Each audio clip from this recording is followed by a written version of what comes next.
नमस्कार दोस्तों। Target with Mrityunjay के यूट्यूब चैनल में आपका स्वागत है। दोस्तों, जो हम लोग इतिहास के पाठ्यक्रम की चर्चा कर रहे हैं तो उसमें हम लोग क्या चर्चा कर रहे हैं, दो सेगमेंट पे चर्चा कर रहे हैं कि इतिहास जानने के स्रोत, जिसकी श्रृंखला अलग चल रही है। एक श्रृंखला हम लोगों की जो चल रही है उसमें हम लोगों ने इतिहास की चर्चा स्टार्ट कर दी है। तो दोस्तों, उसमें हम लोग पहला चैप्टर जो है प्राचीन इतिहास का क्या है, पाषाण काल। तो दोस्तों, हम लोग पाषाण काल की चर्चा कर रहे हैं और पाषाण काल में दोस्तों हम दो लेक्चर हम लोग कर चुके हैं। एक हम लोग कर चुके हैं पेलियोलिथिक एज, जिसे पूरा पाषाण काल कहते हैं, और दूसरा दोस्तों मिजोलिथिक एज, जिसे दोस्तों हम लोग मेसोलिथिक एज को क्या कहते हैं, मध्य पाषाण काल। तो मेसोलिथिक एज और पेलियोलिथिक एज की दोस्तों हम लोग चर्चा कर चुके हैं। तो इस वीडियो में दोस्तों हम लोग चर्चा करेंगे नव पाषाण काल। और नव पाषाण काल से रिलेटेड जितने भी अभी तक प्रश्न आए हैं उन्हें लास्ट में एसएससी सीजीएल से लेके टीजीटी पीजीटी असिस्टेंट प्रोफेसर सभी प्रश्नों की चर्चा इसी नव पाषाण से जितने भी प्रश्न आए हैं उन सभी प्रश्नों की दोस्तों चर्चा करेंगे। उसके साथ साथ दोस्तों इस वीडियो में हम लोग ये भी देखेंगे कि किस इतिहासकार ने जो नव पाषाण काल को नव पाषाण कालीन क्रांति बोल दिया, किसने ये नव पाषाण काल को क्रांति बोला। और दोस्तों कुछ इंपॉर्टेंट स्थल हैं जैसे कश्मीर के गुफराल बुर्ज होम, इन सबसे क्या क्या प्रश्न पूछे गए उनकी भी चर्चा करेंगे। और एक बहुत महत्वपूर्ण स्थान है मेहरगढ़, तो इससे रिलेटेड कौन कौन से प्रश्न पूछे गए उनकी चर्चा करेंगे।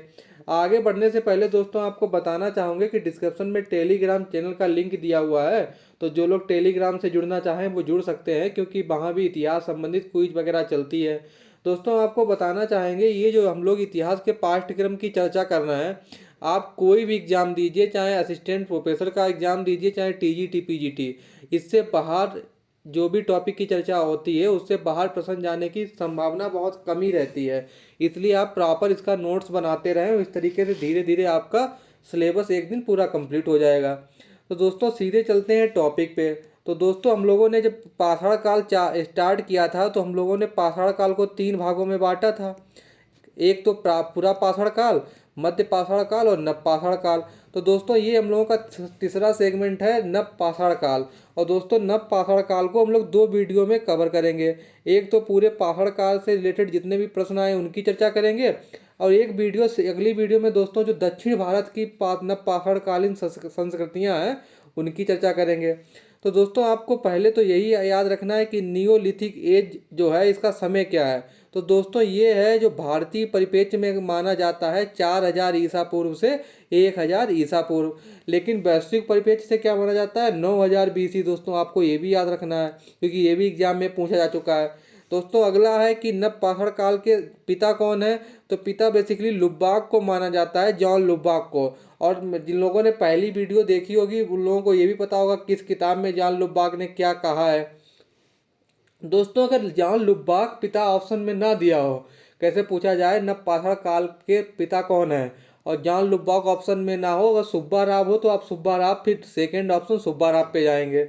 सुब्बा राव को क्यों कहते हैं, क्योंकि इन्होंने पहली बार दोस्तों ब्रह्मगिरी और संगन कल्लू से क्या खोजा, संगन कल्लू से इन्होंने दोस्तों राग का टीला खोजा।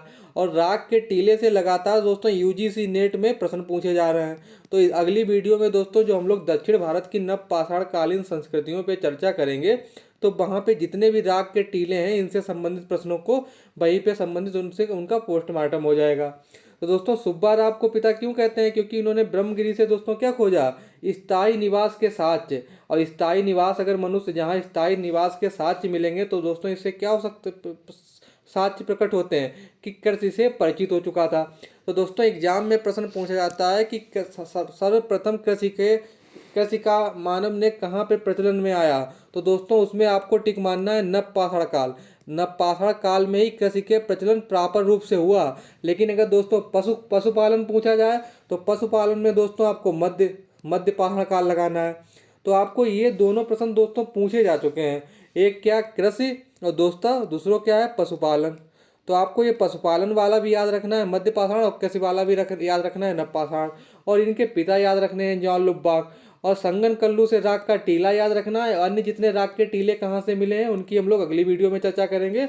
और इस नव पाषाण काल से रिलेटेड जितने पिछले साल के प्रश्न आए हैं वो भी इसी वीडियो में हम लोग लास्ट में यही सॉल्व कर लेंगे। तो दोस्तों आपको ये तो समझ में आ गया होगा फिर दोस्तों पशुपालन के बारे में अभी मैंने आपको बताया कि कब शुरू हुआ, मध्य पाषाण काल में। तो दोस्तों मध्य पाषाण काल में यदा कदा पशुओं को एकत्रित करके रखने लगे थे, लेकिन दोस्तों व्यवस्थित रूप से नव पाषाण में ही शुरू हुआ।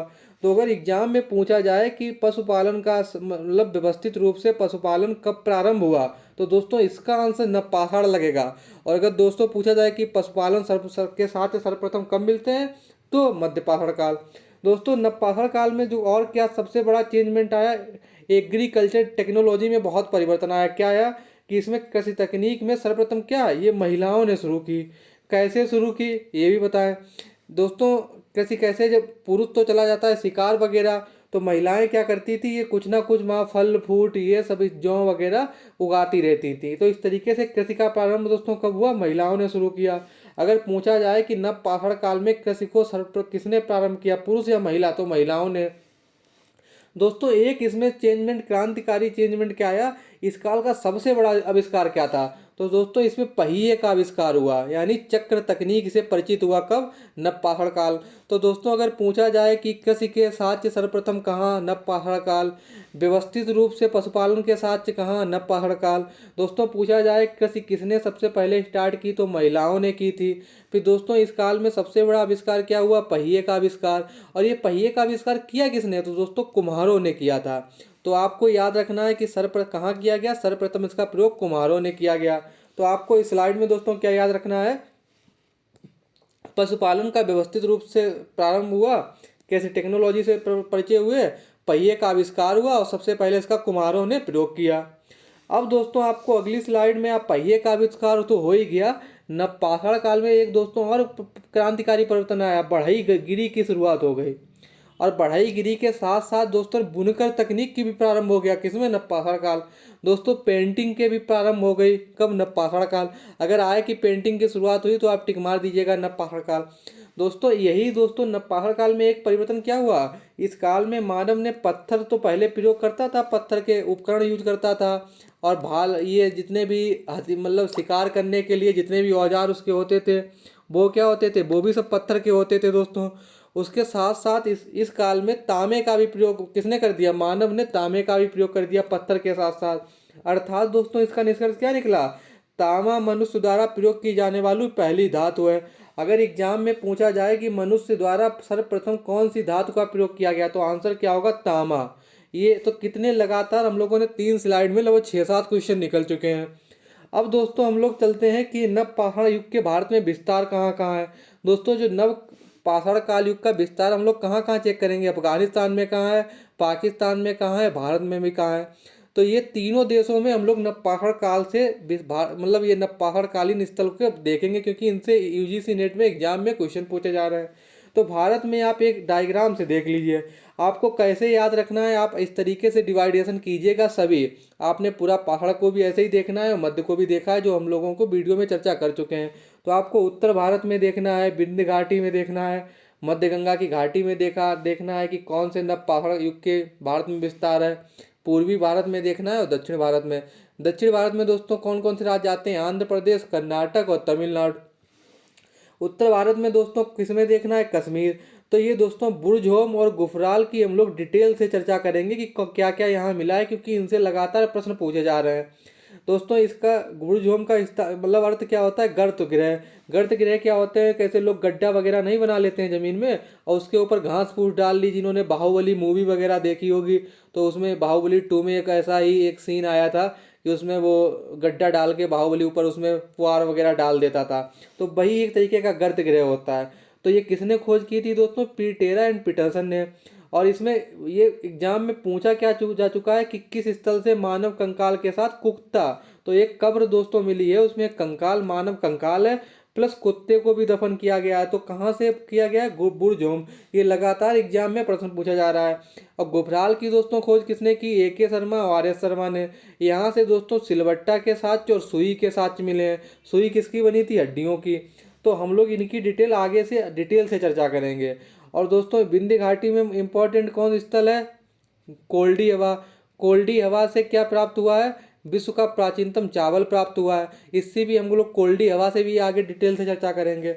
मध्य गंगा घाटी का एक स्थान है दोस्तों बिहार में छपरा।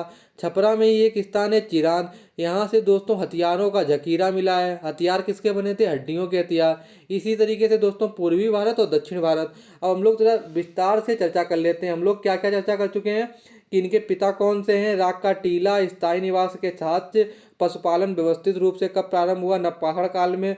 एग्रीकल्चर कैसे टेक्नोलॉजी शुरू हुई? महिलाओं ने कृषि का प्रारंभ किया। पहिए का आविष्कार हुआ। बढ़ईगिरी की शुरुआत हुई। बुनकर तकनीक की शुरुआत हुई। पेंटिंग की शुरुआत हुई। तांबा मानव द्वारा प्रयोग की जाने वाली पहली धातु बनी। और ये नवपाषाण युग की भारत में विस्तार देखा। अब दोस्तों हम लोग उत्तर भारत में कौन कौन से भी दो स्थान देखे थे? बुर्ज होम और गुफराल, ये सब देख चुके हैं। ये भी देख चुके हैं सिलबट्टा।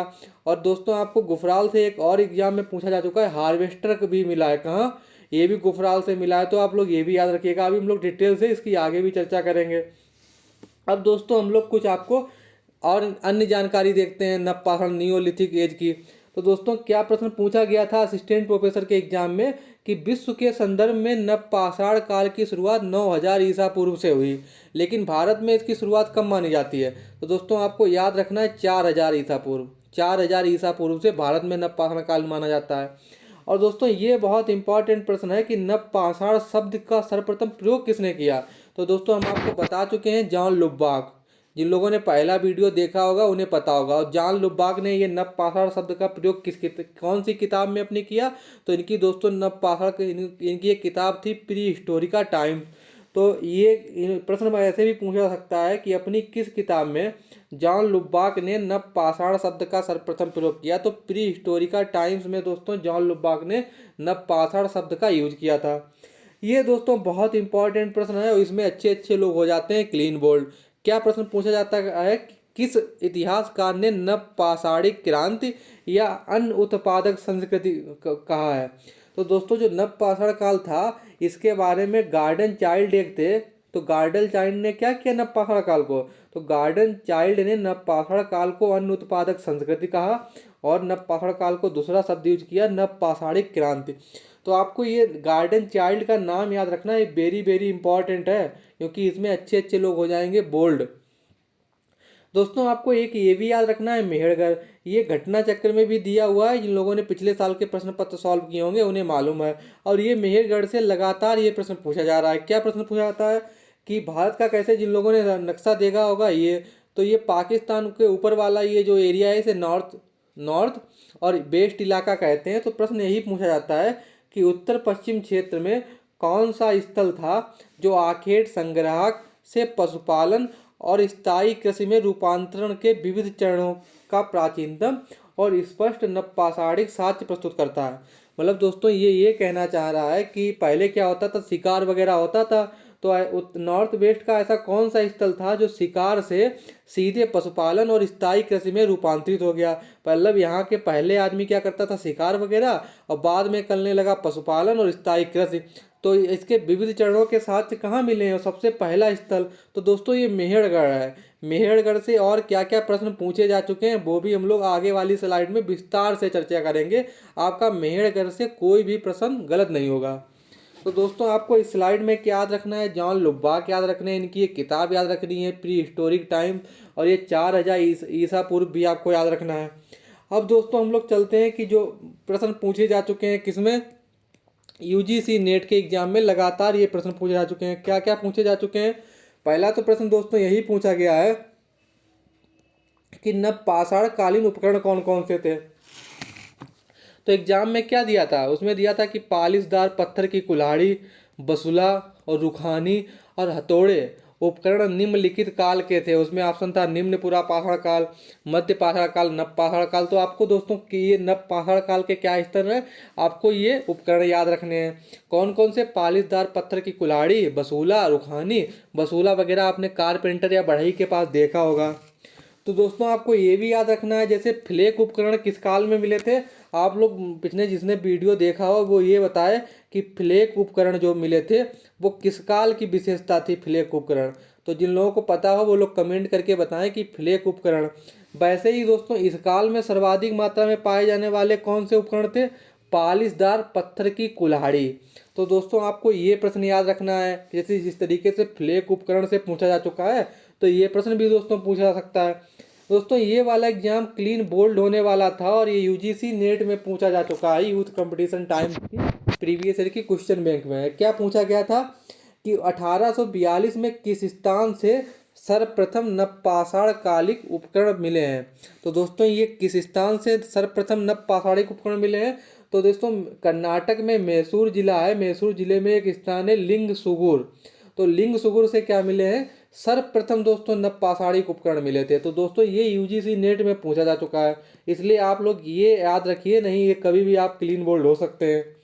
दोस्तों आपको एक ये भी याद रखना है कि भारत में प्राप्त किए जाने वाला प्रथम पाषाण युगीन प्रस्तर उपकरण किस युग के हैं, तो दोस्तों नवपाषाण काल। लेकिन ये जो रॉबर्ट ब्रूस वुड ने खोजा था वो दोस्तों 1863 में खोजा था, लेकिन उससे पहले भी एक पाषाण उपकरण की खोज हुई थी। कौन सी, 1842 में। तो वो जो था वो दोस्तों नवपाषाण। तो आपको ये भी याद रखना है कि भारत में जो सबसे पहले पाषाण उपकरण की खोज हुई थी वो नवपाषाण काल का पत्थर मतलब उपकरण खोजा गया था। और दोस्तों आपको ये भी याद करना है कि पत्थरों पर पॉलिश करने की शुरुआत कब हुई, नवपाषाण काल। जब क्योंकि जब पत्थरों में पॉलिश करने की शुरुआत हुई तभी तो दोस्तों पॉलिशदार पत्थरों की कुल्हाड़ी बनी। तो आपको ये भी याद रखना है। दोस्तों ये भी एग्जाम में पूछा जा चुका है। कौन से एग्जाम में, यूजीसी नेट के एग्जाम में। क्या पूछा गया था कि उत्तर प्रदेश के इलाहाबाद स्थित टोंस नदी घाटी के क्षेत्र से सर्वप्रथम किसने नवपाषाणिक उपकरण की खोज की थी। तो दोस्तों यही आंसर था द ला मसूरिये। इन्होंने क्या किया था, उत्तर प्रदेश में दोस्तों एक जगह है इलाहाबाद, वहाँ पे एक नदी है टोंस नदी, तो उसी की घाटी में सर्वप्रथम जो नवपाषाणिक नियोलिथिक एज के जो सबसे पहले उपकरण की खोज की थी किसने, ला मसूरिये ने। तो आपको इस स्लाइड में क्या याद रखना है, ये ला मसूरिये इनका नाम याद रखना है, लिंगसुगुर याद रखना है, ये पालिशदार पत्थर याद रखने हैं। आप लोग इसका स्क्रीनशॉट लेना चाहें ले सकते हैं। दोस्तों इस वीडियो को ज़्यादा से ज़्यादा शेयर जरूर किया कीजिए और लाइक भी किया कीजिए अगर आपको कंटेंट अच्छा लग रहा है। अब दोस्तों हम लोग जरा एक प्रॉपर वे में क्या देख लेते हैं, ये स्थल देख लेते हैं, फिर हम लोग डिटेल से आगे जितने भी पिछले साल के अन्य प्रश्न आए हैं उन पर भी चर्चा कर लेंगे। तो दोस्तों कैसे उत्तर पश्चिम क्षेत्र में पाकिस्तान आता है, ये हम लोग क्या देखते हैं कि नवपाषाण काल जो स्थल थे इनका विस्तार कहाँ क्या क्या है, मतलब जो नवपाषाण काल के जो स्थल थे, जगह थी, प्लेस था, तो वो कहाँ कहाँ पाए गए हैं। तो दोस्तों हमने आपको बताया था पाकिस्तान, अफगानिस्तान और भारत। तो पाकिस्तान में दोस्तों कहाँ, मेहरगढ़, ये किस नदी के किनारे, बोलन नदी। दोस्तों किले गुल मोहम्मद याद रखना है, ये कोयटा घाटी है बलूचिस्तान में, हन्नान नदी के किनारे। दम्ब शहादत कोयटा घाटी बलूचिस्तान। नाल और राना गुंडई आपको ये भी याद रखना है। राना गुंडई से क्या प्रश्न पूछा गया है वो भी हम लोग चर्चा करेंगे अगली स्लाइड में। अन्य पाकिस्तानी स्थल हैं दोस्तों लोबनार, अलीग्राम, गली गई, ये दोस्तों खैबर पख्तूनख्वा जो अफगानिस्तान बॉर्डर से लगा हुआ है वहाँ पे है। सराय खोला है पाकिस्तान में। तो ये बेसिक कहाँ के स्थल हो गए, कैसे ये इंडिया का मैप है तो ये वाला जो नॉर्थ वेस्ट वाला इलाका है ये हो गए। अब लोग हम दोस्तों अन्य स्थल देखेंगे अफगानिस्तान में। तो अफगानिस्तान में नवपाषाण काल के कौन कौन से स्थल प्राप्त हुए हैं, मुंडीगाग, डेरा इस्माइल खान और गुमला एवं रहमान डेरी। तो आपको ये वेरी इंपॉर्टेंट है, ये आपको याद रखना है क्योंकि ये कम है और ये एग्जाम में पूछे जा चुके हैं। तो दोस्तों आपको अब चलते हैं हम लोग भारत में। तो हम लोग पाकिस्तान में देख चुके हैं नवपाषाण कालीन स्थल, अफगानिस्तान में देख चुके हैं। अब हम लोग देखेंगे दोस्तों भारत में कौन से नवपाषाण कालीन स्थल मिले हैं। तो दोस्तों पहले तो आता है उत्तरी क्षेत्र। उत्तरी क्षेत्र में हमने आपको बताया है भारत में एक बुर्जहोम और गुफराल। दोस्तों आपको तीसरा भी याद रखना है मारतंड, वेरी वेरी इंपॉर्टेंट है, क्लीन बोल्ड होंगे लोग। तो अगर एग्जाम में पूछा जाए निम्नलिखित नवपाषाण कालीन स्थल कश्मीर में स्थित हैं और उसमें ऑप्शन आए बुर्जहोम, गुफराल, मारतंड, उपयुक्त में तीनों। तो ये तीनों लास्ट वाला आंसर सही होगा। दोस्तों झेलम नदी घाटी है। जम्मू कश्मीर में अन्य कौन से नवपाषाण कालीन स्थल हैं, बेगागुंड, सांबूर, पंजगोम, बाजीबोर, बजटाल, गुरहोम, सांगरी, हरिपरी गोम, जयदेवी उदर, ओलचीबाग, पामपुर, नूनूर, दामोदर उदर। दोस्तों और हिमाचल प्रदेश में ये बहुत इंपॉर्टेंट प्रश्न है क्योंकि ये एग्जाम में अभी तक पूछा नहीं गया। हिमाचल प्रदेश में दोस्तों नवपाषाण कालीन स्थल हैं रोर, बरौली, देवरा, गोपीपुरा। तो आपको ये भी याद रखना है। तो हम लोग उत्तर अब चलते हैं दोस्तों मध्य प्रदेश क्षेत्र। दोस्तों अभी हम लोग पिछले साल के जितने प्रश्न आए हैं उनकी भी चर्चा इसी वीडियो में करेंगे। तो दोस्तों एक कोल्डी हवा है, महगड़ा है, पंजो है। दोस्तों महगड़ा और कोल्डी हवा से प्रश्न पूछे जा चुके हैं, इनकी डिटेल से आगे चर्चा करेंगे। तो दोस्तों ये इलाहाबाद में, इंदारी इलाहाबाद में, चौपानी मांडो इलाहाबाद में, ये आप लोग घाटी यहाँ देख लीजिएगा। कुंजुन ललनहिया मध्य प्रदेश में है। अब हम लोग दोस्तों मध्य गंगा घाटी में कौन से हैं? सौगौरा, चिनौर, सुनार, मनेर, ताराडी, छुचुर, कुतुबपुर। ये दोस्तों आपको बेसिक जानकारी के लिए आपके इस स्लाइड में शामिल किया गया है।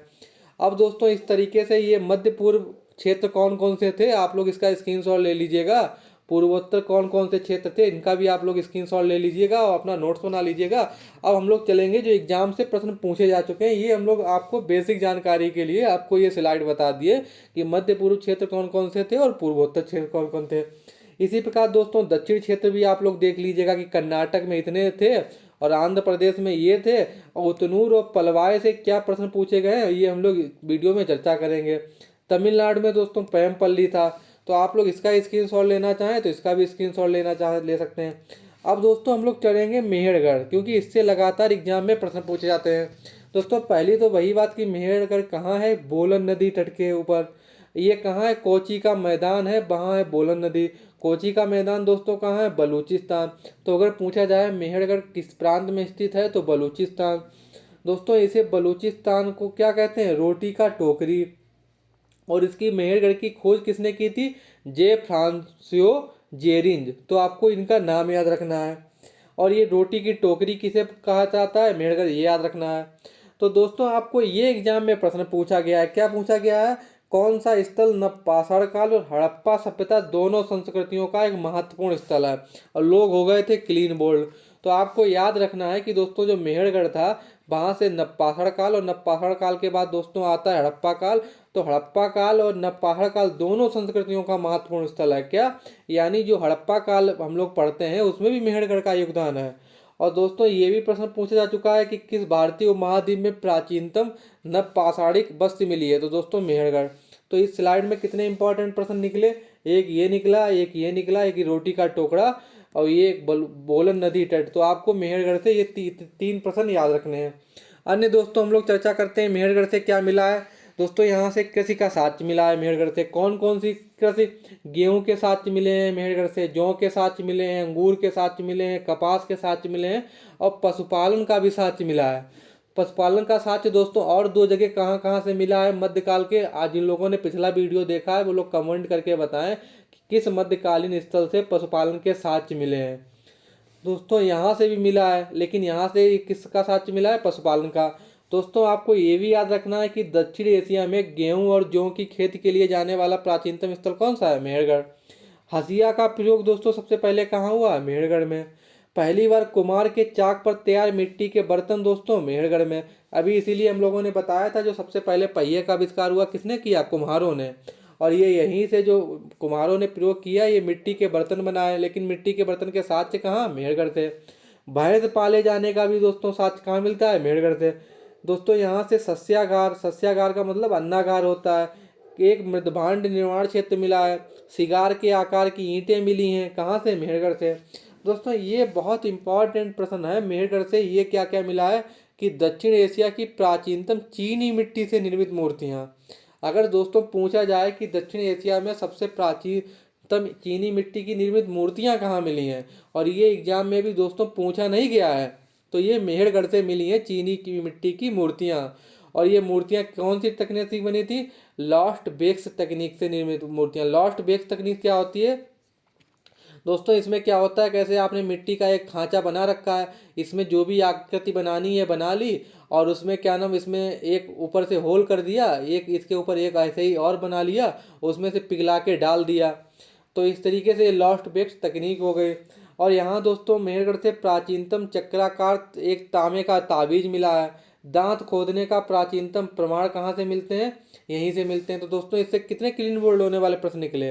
पहले तो आपको दोस्तों यही याद रखना है कि हसिया का साक्ष्य, गेहूं जौ की प्राचीनतम खेती, पशुपालन का साक्ष्य, भैंस का पालन, कुम्हार के चाक की मिट्टी तैयार के बर्तन, अन्नागार के साक्ष्य, सिगार के आकार की ईंटें, और ये चीनी मिट्टी से निर्मित मूर्तियाँ। और क्या, एक तांबे का ताबीज चक्राकार। तो इतने प्रश्न मेहरगढ़ से अभी तक लगातार इसमें से आधे पूछे जा चुके हैं, कुछ भविष्य में पूछे जा सकते हैं, क्योंकि प्रश्न तो यहीं से बनते हैं, कहीं बाहर से तो बनते नहीं है। जो अभी तक जो कुछ काम हुआ है वहीं से प्रश्न बनेंगे। दोस्तों आपको इसका स्क्रीनशॉट लेना चाहें ले सकते हैं। दोस्तों मेहरगढ़ से अन्य क्या साक्ष्य मिले हैं वो भी दे सकते हैं, देख लेते हैं, क्योंकि इनसे भी प्रश्न पूछ जा सकते हैं।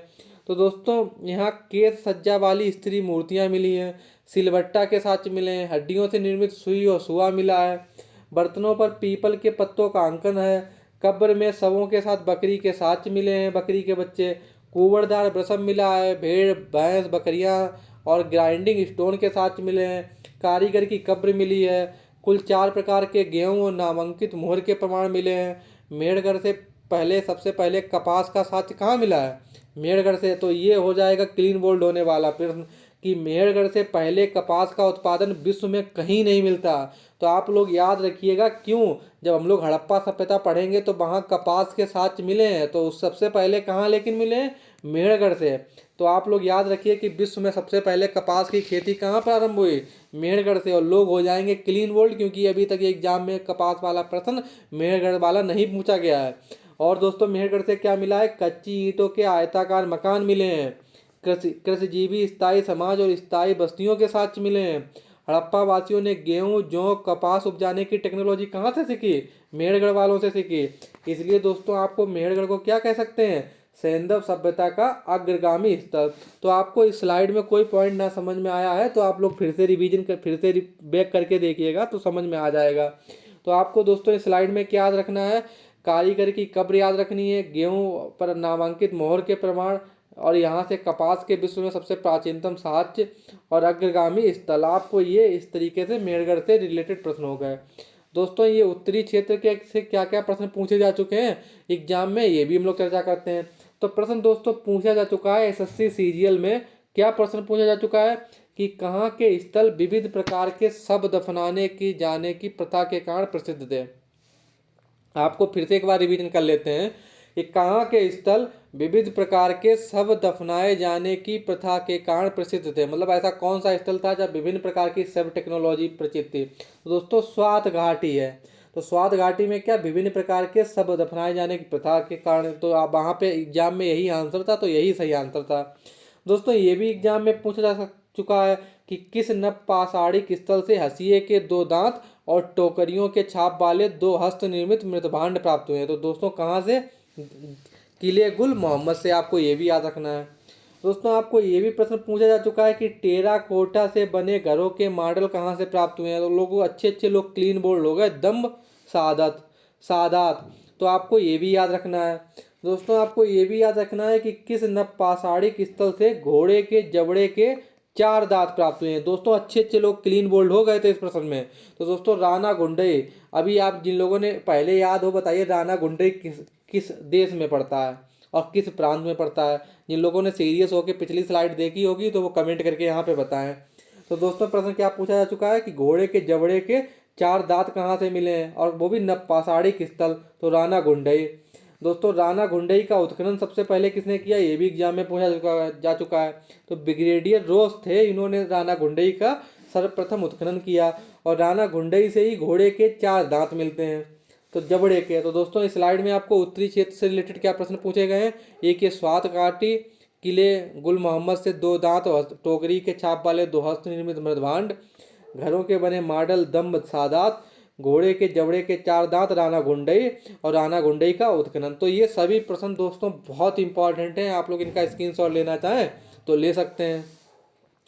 दोस्तों आपको ये भी याद रखना है कि कश्मीर के सभी नवपाषाणिक स्थल कहाँ के मिले हैं? करेवा। कहाँ पर स्थित है करेवा? क्या है दोस्तों? करेवा मृदा है। और ये मृदा कहाँ पाई जाती है दोस्तों? झेलम नदी घाटी में। तो यही झेलम नदी घाटी में ही अधिकतर सब नवपाषाणिक स्थल कश्मीर में मिले हैं।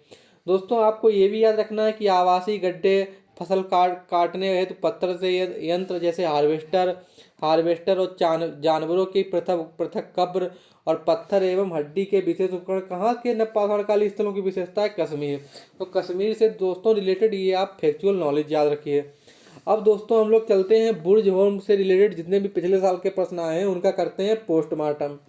तो दोस्तों बुर्ज क्या है, इसकी खोजकर्ता किसने की, डी टेरा एंड पीटरसन ने, हम लोग चर्चा कर चुके हैं। सुनियोजित उत्खननकर्ता कौन है, टी एन खजांची थे। और ये कश्मीर में दोस्तों खोजा जाने वाला प्रथम नवपाषाणकालीन स्थल है, ये भी आपको याद रखना है। और बुर्ज होम का दोस्तों शाब्दिक अर्थ क्या होता है, प्लेस ऑफ बर्थ, जिसे बुर्ज वृक्ष का स्थान, या आप ऐसे भी याद रखिए गर्द गृह। और दोस्तों इसकी विशेषता क्या है बुर्ज होम की, कि बुर्ज होम से दोस्तों 3 काल होते हैं, कौन कौन से, नवपाषाण, महापाषाण और ऐतिहासिक काल। तो इन तीनों काल से संबंधित बुर्ज होम में क्या मिला है, कुल 4 पुरातात्विक स्तर मिले हैं। मतलब ये जहाँ पे बुर्ज होम था पहले वहाँ पे नवपाषाण कालीन संस्कृतियाँ पनपी, फिर महापाषाण कालीन संस्कृतियाँ पनपी, फिर ऐतिहासिक काल से संबंधित संस्कृतियां पनपी। तो दोस्तों आपको बुर्ज होम से क्या क्या अन्य प्रश्न पूछे गए हैं, तो वो भी आपको इस स्लाइड में दोस्तों क्या याद रखने हैं, आपको याद रखना है कि दोस्तों इनका खोजकर्ता डी टेरा पीटरसन, और ये प्रथम नवपाषाणकालीन स्थल है, कश्मीर का, बस इतना सफिशियंट है। और ये दोस्तों बहुत इंपॉर्टेंट पॉइंट है क्लीन बोल्ड होने वाला, कि यहाँ से 4 स्तरों की मतलब मिले हैं, नवपाषाण, महापाषाण और ऐतिहासिक काल। और दूसरा ये हो गया, तो आपको ये भी याद रखना है। अब दोस्तों हम तो चलते हैं कि बुर्ज होम से क्या क्या अन्य सामान मिला है। तो गड्ढा घर मिला है, जिसे गर्त आवास एग्जाम में बहुत बार पूछा जा चुका है। मालिक के साथ कुत्ते दफनाने के साक्ष्य मिले हैं, ये भी एग्जाम में बहुत बार पूछा जा चुका है। लाल और गरुआ रंग से लेपित मानव कंकालों के साक्ष्य मिले हैं। घरों के अंदर से अंडाकार समाधान मिले हैं। आवासीय गड्ढों में सीढ़ियों के साक्ष्य मिले हैं। यहाँ के लोग रुखड़े दूसरे मृदभांडों का भी प्रयोग करते थे। हार्वेस्टर के साथ दोस्तों एग्जाम में पूछा जा चुका है। गधा मिला है, मृदभांडों पर चटाई के निशान मिले हैं, हथिया जैसे कृषि उपकरण मिले हैं। पत्थरों की 2 शिलाओं पर एक महिला द्वारा धनुष बाण से हिरन का आखेट का चित्रांकन मिला है, क्लीन बोल्ड होने वाला प्रश्न। पक्षियों में मुर्गे के पालतू बनाया गया। यहाँ कुत्ते, भेड़िए, हिरन के विधिवत समाधियों की दफनाया गया है। यहाँ पशु समाधियाँ भी मिली हैं। तो दोस्तों एग्जाम में पूछा जाए कि पशु समाधियाँ कहाँ से मिली हैं, तो पशु समाधियाँ दोस्तों कहाँ से मिली हैं, आपको याद रखना है। दोस्तों इसके साथ ये बुर्ज होम की क्या विशेषता है, यहाँ एक कब्र मिली है, इसमें 5 कुत्तों को एक मृग श्रृंग के साथ दफनाया गया, ये भी दोस्तों इंपॉर्टेंट प्रश्न है। यहाँ से 12 सिंगा के श्रृंग से निर्मित उपकरण भी मिले हैं। बुर्ज होम में एक विकसित अस्थि उद्योग भी मिला है। मानव मस्तिष्क पर शल्य चिकित्सा किए जाने का साक्ष्य सर्वप्रथम कहाँ मिला है, बुर्ज होम। तो दोस्तों ये बेसिक 14 पॉइंट बन सकते हैं, इसमें कुछ पॉइंट लगातार एग्जाम में पूछे जा चुके हैं, जैसे पहला वाला, दूसरा वाला, अन्य एग्जाम में पूछे भी जा चुके हैं और पूछे जा रहे हैं। तो आप लोग इन सभी पॉइंट को स्क्रीनशॉट लेना चाहें तो ले सकते हैं। अब दोस्तों हम लोग चलते हैं गुफराल। तो गुफराल कहाँ है, 1862 में इसकी खोज हुई, किसने की, ए.के. शर्मा ने की। और गुफराल का शाब्दिक अर्थ दोस्तों क्या होता है, कुम्हार की गुफा। ये दोस्तों इंपॉर्टेंट में प्रश्न पूछे जा चुके हैं, क्या पूछे जा चुके हैं कि उत्खनन से प्राप्त वाले महत्वपूर्ण साक्ष्य। तो तांबे की हेयर पिन प्राप्त हुई कहाँ से, गुफराल से। 2 कच्ची आवासीय गड्ढा प्राप्त हुआ कहाँ से, गुफराल से। हड्डी की सुई प्राप्त हुई कहाँ, गुफराल से। पालिशदार पत्थर के उपकरण मिले कहाँ से, गुफराल से। सिलवट्टे से अनाज पीसने के साक्ष्य कहाँ मिले हैं, गुफराल से। तो आप इस तरीके से गुफराल से ये 4 चीज़ें मिली हैं, आपको इनका याद रखना है। अन्य 5वीं क्या मिली है, चाक निर्मित मृतभांड और दरी पर छाप वाले हस्त निर्मित मृतभांड। इस हसिया, तकली, हड्डी, संग निर्मित तीराग्र, छिद्र वाली सुई, मिट्टी सी बनी चूड़ियाँ। अब दोस्तों हम लोग, ये तो हो गया उत्तरी। अब हम लोग जो दोस्तों मध्यवर्ती क्षेत्र में कौन सा आता है, कोल्डी हवा। इससे लगातार एग्जाम में पूछे जा रहे हैं प्रश्न और लोग हो रहे हैं क्लीन बोल्ड। तो कोल्डी हवा दोस्तों कहाँ है, इलाहाबाद में। इलाहाबाद में कहाँ है, बेलन नदी घाटी। खोजकर्ता दोस्तों कौन है, बीबी मिश्रा। इसके उत्खनन किसने किया, जी.आर. शर्मा के निर्देशन में। और दोस्तों ये प्रश्न पूछा जा चुका है कि किस स्थल के उत्खनन से विंध्य क्षेत्र के नवपाषाण काल के विषय में सर्वप्रथम जानकारी प्राप्त हुई। तो दोस्तों इसमें है कोल्डी हवा। क्या कहना चाह रहा है कि नवपाषाण काल एक मतलब कौन सा ऐसा स्थल है विंध्य क्षेत्र का जहाँ सर्वप्रथम नवपाषाण काल की जानकारी हुई, तो विंध्य क्षेत्र में है कोल्डी हवा। या दोस्तों यहाँ कोल्डी हवा के बारे में आप ये भी एक जानकारी बेसिक ले लीजिए कि जो कोल्डी हवा था ये नवपाषाण, ताम्रपाषाण और ऐतिहासिक, जिसकी ऐतिहासिक में क्या आता है, लोह काल युग से संबंध था। मतलब जो कोल्डी हवा से यहाँ से नवपाषाण कालीन भी साक्ष्य मिले हैं, ताम्रपाषाण कालीन भी साक्ष्य मिले हैं और ऐतिहासिक या लोह काल के भी साक्ष्य मिले हैं। कहाँ, तो आपको इस स्लाइड में याद रखना है कि इसकी स्थिति खोजकर्ता और उत्खनन करता। और दोस्तों क्या कोल्डी हवा से प्रश्न पूछे गए उनकी भी चर्चा कर लेते हैं। तो धान की खेती किए जाने का प्रमाण मिला है, चावल और जली हुई धान की बालियां मिली हैं, धान की ओराइजा सताइवा की एक किस्म मिली है। दोस्तों ये धान की एक ओराइजा सताइवा क्या है, धान की एक प्रजाति है। डोरी छाप मिली है। मृदवांडों पर मिलना इसकी क्या विशेषता है, बुर्जहोम की तरह ये विशेषता है। कोल्डी हवा का दोस्तों काल क्या है, 6000 ईसा पूर्व, किसी किसी किताबों में 7000 ईसा पूर्व लिखा होता है। पुराविद महगढ़ा और कोल्डी हवा को इस देश का प्राचीनतम गांव भी मानते हैं, ये भी आपको याद रखना है। दोस्तों ये यूजीसी नेट के एग्जाम में पूछा जा चुका है। क्या पूछा जा चुका है कि किस नवपाषाण कालीन स्थल पर मृदभांडों के निर्माण में धान की भूसी का प्रयोग हुआ। तो दोस्तों ये है कोल्डी हवा और मेगड़ा, और अच्छे अच्छे लोग हो गए हैं थे क्लीन बोल्ड। तो आपको ये प्रश्न याद रखना है। अन्य दोस्तों मेगड़ा से क्या प्रश्न पूछा गया है, तो मेगड़ा दोस्तों यहाँ डोरी छाप मिट्टी के बर्तन मिले हैं, और दोस्तों क्या मिला है, पशुओं के आयताकार बाड़ा मिला है, 3 द्वार वाला गौशाला मिला है। महागढ़ा से घरों का निर्माण बलियाकार ढंग से करते थे। दोस्तों ये सब फैक्चुअल पॉइंट हैं, आप कई बार पढ़ेंगे तो आपको याद हो जाएगा। अब दोस्तों हम लोग मध्य गंगा घाटी में चलते हैं। तो दोस्तों यहाँ से सोगारा से ये प्रश्न पूछा जा चुका है। क्या पूछा गया कि मध्य गंगा घाटी में स्थित किस स्थल से 6 सांस्कृतिक कालों जिसमें नवपाषाण से मध्यकाल तक के साक्ष्य मिलता है। तो दोस्तों इसमें यही आंसर था, एग्जाम में ये पूछा जा चुका है, एसएससी सीजीएल में पूछा जा चुका है, इसलिए आप याद रखिएगा। अब दोस्तों चिरांद के बारे में हम आपको बता चुके हैं कि हथियारों का जखीरा मिला है। चिरांद है कहाँ, बिहार में, और ये 4 नदियों के संगम पर है चिरांद। कौन कौन सी, गंगा, सोन, गंडक और घाघरा। तो यहाँ चिरांद से अन्य क्या चीजें मिली हैं, तो हिरन के सींग से निर्मित हड्डी के बने उपकरण मिले हैं। भारत के पाषाण काल में सर्वप्रथम चिरांद से ही नवपाषाण संस्कृति से भारी मात्रा में विविध प्रकार के अस्थि उपकरण मिले हैं। ये अस्थि उपकरण थे, इन्हीं को दोस्तों हथियारों का जखीरा भी बोलते हैं। चिरांद से ही दोस्तों सार्वजनिक भोजन बनाने का केंद्र माना जाता है।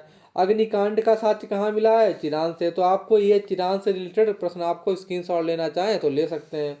अन्य साक्ष्य क्या मिले हैं, कुंवरदार बेर मिला है, नाग के साक्ष्य मिले हैं, चिड़ियों पर मोतियाँ मिली हैं, हाथी दांत की हड्डी की बनी चूड़ी मिली है, हड्डी से बने लटकन मिले हैं, लोक वृत्ताकार झोपड़ियों के साक्ष्य मिले हैं चिरांद से, छील दांत नाल मिली है चिरांद से, काला और लाल मृदभांड मिला है। दोस्तों चिरांद के बारे में ये स्टेटमेंट एग्जाम में पूछा जा चुका है। दोस्तों यही स्टेटमेंट दिया था, उसमें लिखा था संकालिया महोदय के अनुसार यह सभ्यता गंगा के जड़ोल मैदान में बसी थी, जबकि शेष लोग पहाड़ियों और पठारों पर निवास करते थे।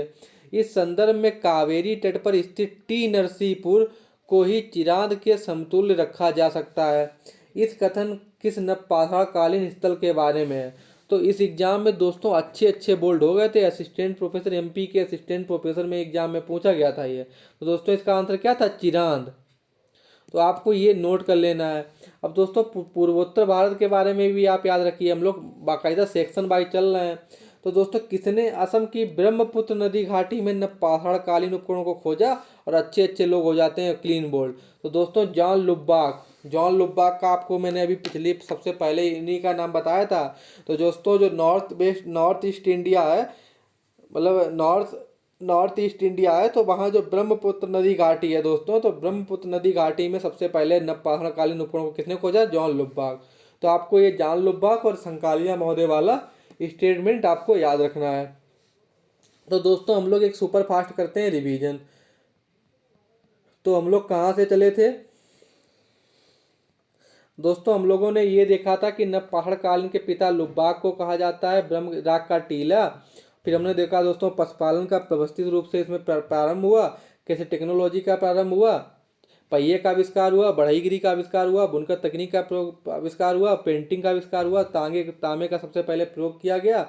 ये हमने दोस्तों विस्तार देखा, ये हम लोगों ने विस्तार डिटेल से आगे चर्चा की। फिर नवपाषाण काल को दोस्तों वैश्विक स्तर पे 9000 ईसा पूर्व, भारत के स्तर पे 4000 ईसा पूर्व। नवपाषाण शब्द का सबसे पहले जॉन लुब्बाक ने अपनी प्री हिस्टोरिकल टाइम ने, गार्डन चाइल्ड ने इसे नवपाषाण कालीन संस्कृति कहा, और ये आर्केड संस्कृति से पशुपालन और स्थायी निवास में रूपांतरण मेहरगढ़।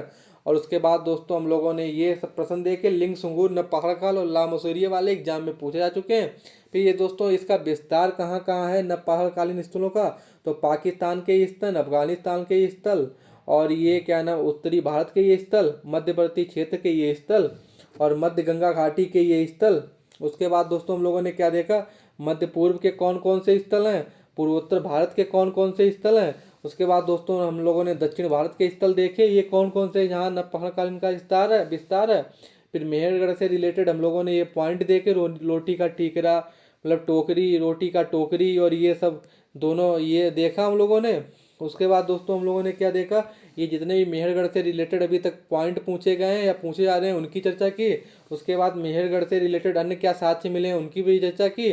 उसके बाद दोस्तों हम लोगों ने उत्तरी भारत से रिलेटेड जो अभी तक एसएससी सीजिल वगैरह में प्रश्न पूछे गए हैं उनकी चर्चा की। तो दोस्तों आपका प्रश्न बाहर होने की पॉसिबिलिटी बहुत कम है। ये दोस्तों 2 प्रश्न जो पूछे गए उनकी एसएससी सीजीएल में पूछे गए उनकी भी चर्चा कर ली है।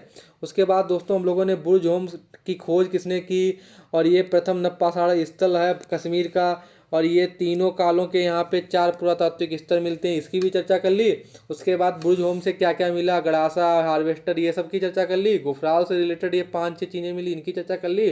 कोल्डी हवा की खोज किसने की, एग्जाम में पूछा जा चुका है, आप लोग ये देख लिया। अब दोस्तों और कोल्डी हवा से क्या मिला ये देखा, महगढ़ा से क्या मिला ये देखा, चिरान से रिलेटेड क्या मिला ये देखा। फिर उसके बाद दोस्तों जॉन लुब्बाक ने ब्रह्मपुत्र घाटी वाला ये देखा।